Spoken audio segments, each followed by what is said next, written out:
Om Sri Sai Ram.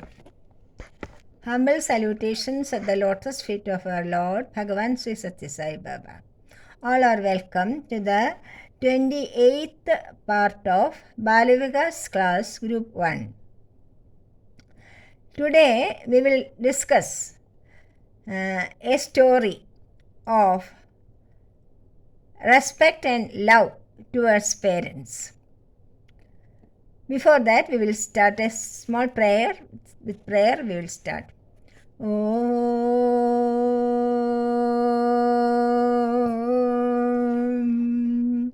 Om.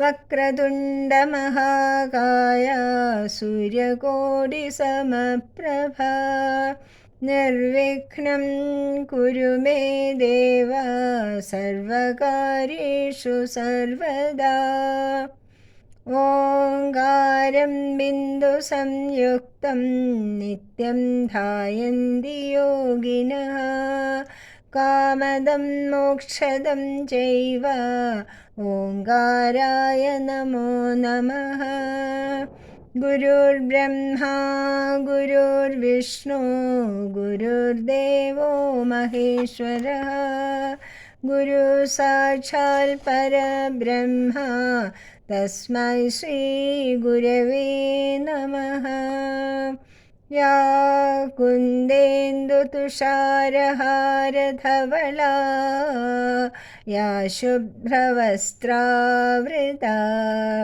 या वीणा वरदण्डमण्डितकरा या श्वेतपद्मासना या ब्रह्माच्युत शङ्करप्रभृतिभिः देवैः सदा वन्दिता सा मां पातु Saraswati Bhagwati निःशेषजाड्यापहा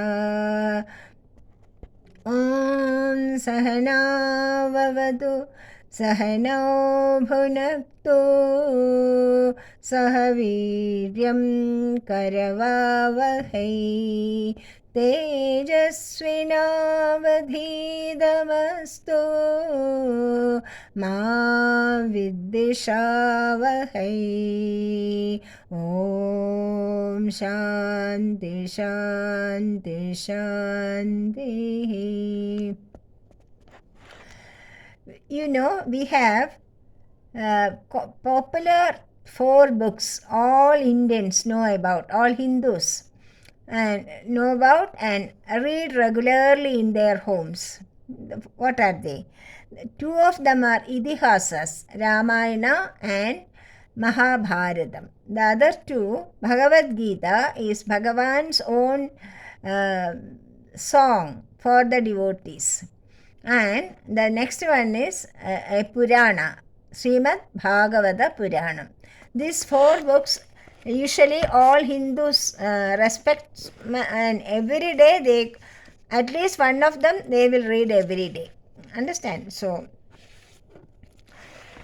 today we are going to tell a story of a boy, Shravan Kumar, who lived in the Treta Yuga, that is how many years back we can't count.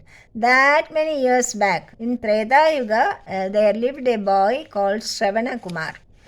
What was his story? His story is the story of extreme love, duty and devotion for his parents. That has earned him eternal name in the whole world. And his name remains even after even after many eons you can say. Understand? His father was Shantanu and his mother was Jnanavati. Jnanavati and Shantanu has no children. They were very sorry that they have no children, praying and praying for a boy to be born to them, but they were not blessed for a long time. And when they were past their middle ages and getting on to the old age, they had a son born to them. And he was a very special child. He was blessed by God, and he was so much devotion for his parents and duty towards his parents. He looked after them very well. The parents were very happy with them. He exactly lived. Sanatana Dharma asks us to follow Madhur Devo Bhava, Pidur Devo Bhava, and Adhiti Devo Bhava, and Guru Devo Bhava. We have to consider our mother, our father, our guru, and our Aditi means our guest, are all as Deva, as God. So, Shravana Kumar lived and showed that he respect and love his parents as gods in earth. Understand? So, they were very happily going on like that. And when one day the father told son, both of them were blind also. Because of the age, they couldn't see properly and they were almost blind. So they can't walk without help. They can't go anywhere without help. So this son was looking after them very well. And one day the father told him, son, we want to go to some pilgrimage. We want to go and pray at some temples near about. But in those days, near means far, because they have to cross through forests. It was not roads like that, like we have roads and all that. Those days the roads were not there. You had to pass through by walking only. You had to walk through forests and villages. There were no very gay cities or towns. So how to take them, the vehicles won't, there were no vehicles also, and then he can't afford also. So what he did was, he had a long this one, he suspended two baskets, big baskets on a very long and he carried them on his shoulder.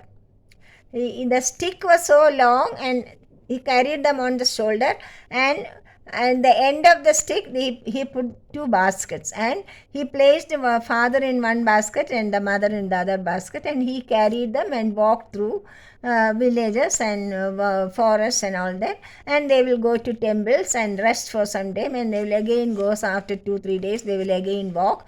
Like that he was taking them to temples. The father and mother were very happy because the son was looking after them so well, caring. So he was so much care he was giving them. So they were very happy and pleased with them.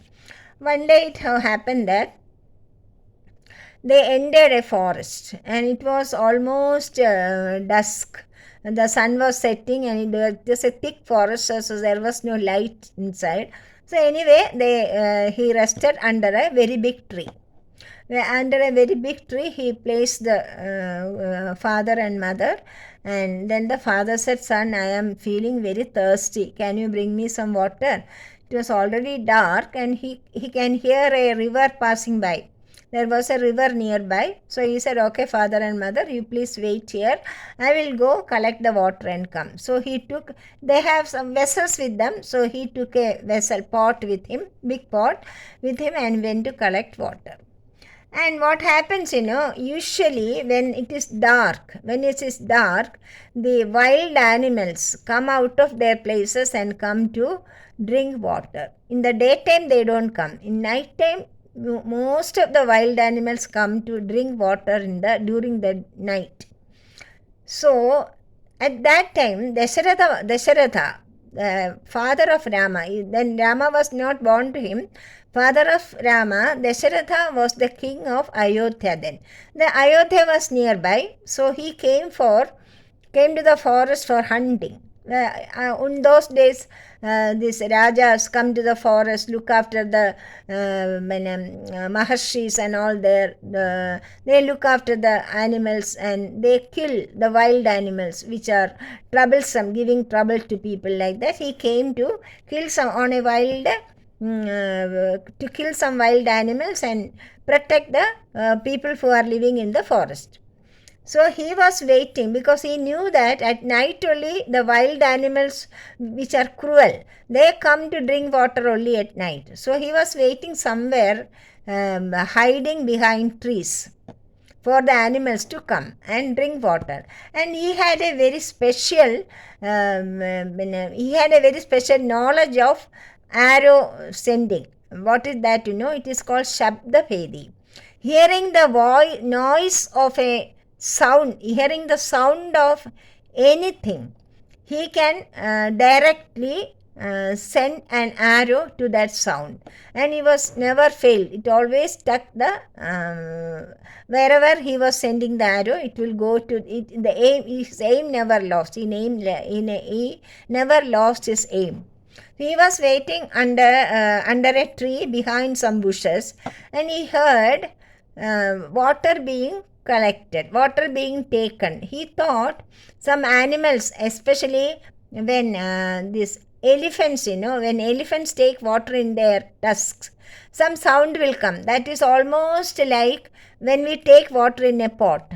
So he thought, he never expected a human being at that time in a river, near a river, to drink water or take water. So he thought an elephant is taking water in his tusk. And one elephant was making havoc in the nearby places. So he wanted to kill that. That is why he was waiting for them, and he thought the elephant is taking water. So he sent the arrow, hearing the noise. And when the arrow went and stuck, he heard a voice, oh mother, oh father, I am stuck by an arrow," like that. A human voice was heard. Then Dasharatha was surprised to hear a human voice in the forest. So he ran to the place and saw a young boy of 25-30 lying down with his arrow in his heart. And the boy had a pot in his hand. The boy was Shravan Kumar. So he said, I am Shravan Kumar. Both my parents are blind. They are waiting for water. You don't worry about me. I want my parents to have water.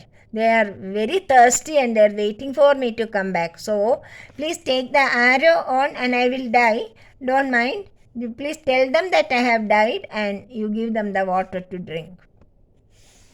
Dasharatha was very sad because he never knew that he was committing such a without knowing he was committing such a sin. He never knew that. So anyway, very sadly he took the water and went near the parents. And the parents, though they can't see, by the walk, when people walk, they can hear very well. And by the footsteps, they asked, "Son, why are you so late? It is a long time you have gone to take water. Why are you so late?" Then Dasharatha Raja told the father, "Sorry, forgive me. I am Dasharatha Maharaja of Ayodhya. Accidentally and without knowing, I sent an arrow thinking that it is an elephant, but it struck your son and he died. And before dying, he told me to give you this water and tell you about him. That is why I came. Please forgive me. I never knew that I am hitting a human being." And then the father and mother were very sad. Now they are very old and they can't see, they can't walk, they can't live without anybody's help. How can they go forward in their lives? Very sad. Then he said, the father told Dasharatha, "You please take us, both of us, to the place where our son is lying down. Let us go there. Let us see him." So the Dasharatha very sadly took both of them, holding their hands. He led them to the place where Shravan Kumar died. Seeing the son's dead body, the parents were heartbroken. They said, Raja, now we have nothing to live for. There is no hope for us to live for. Don't want to live also. We are aged also. So do us a favor.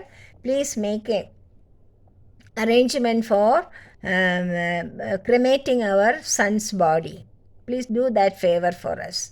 So Dasharatha was a very good person and a very good king.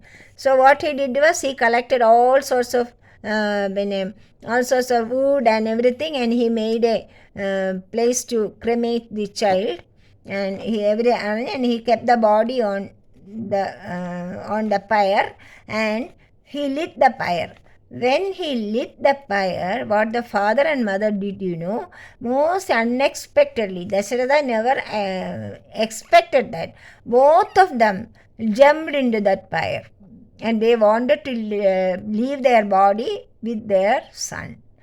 Before going, the father said, Dasharatha, though you have done an act without knowing, the consequences you will have to suffer, because you have made us suffer. We are leaving because our son has gone. Like that, you will have to die, crying for your son's absence. When your son will be away, you will cry out his name and die. That is the curse I am giving you for your act. Okay? You are impulsively, without asking or thinking, you have sent the arrow. You should have waited for some time at least.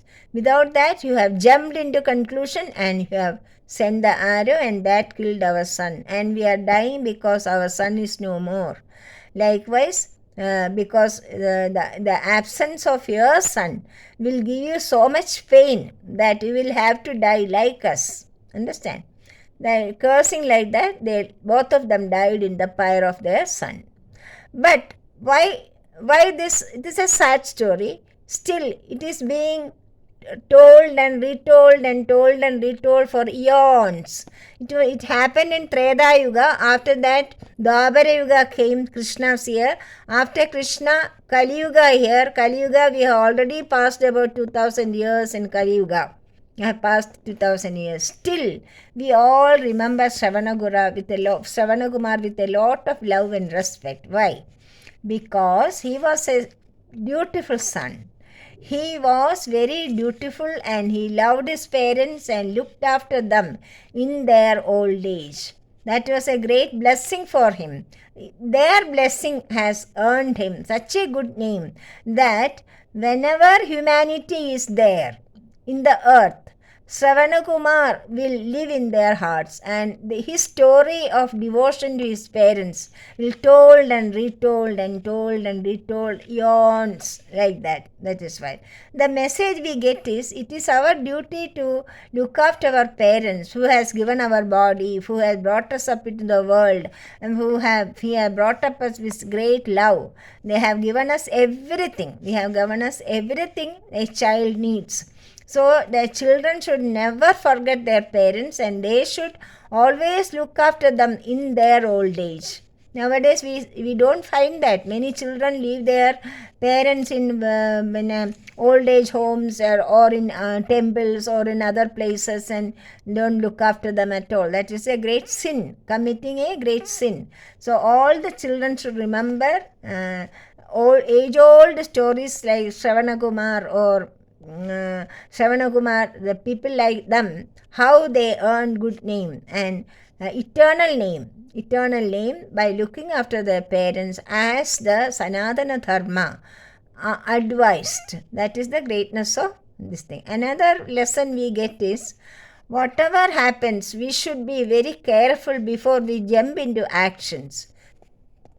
Think before we do any action. Dasharatha Maharaja did not wait for another moment. Immediately he heard the voice and he sent the arrow. He could have waited for some time and saw, or peeped and saw whether it is an elephant or something else.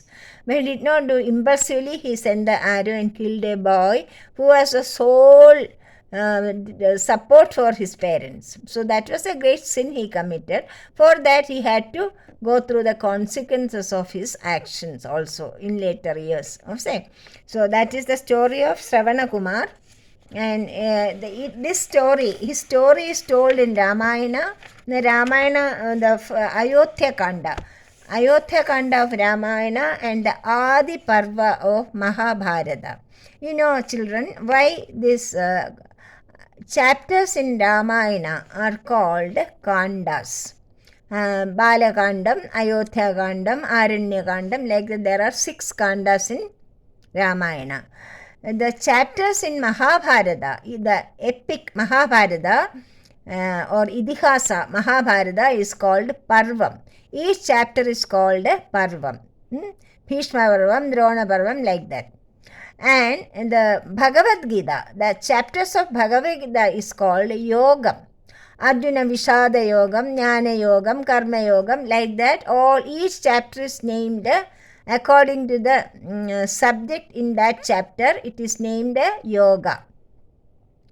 And in Mahabhagavatam, Srimad Mahabhagavatam is a Purana. This is a Purana. So its chapters are named as Skanda. Each chapter is named as Skanda. There are 12 Skandas in the Mahabhagavatam Puranam. Understand? So you must understand that each chapter is differently named in all these 4 books, which are followed by Hindus in India and other places also. And they are very devoted to these books, and they all read these books with great love and respect. Okay, that is a story for today. Sai Ram.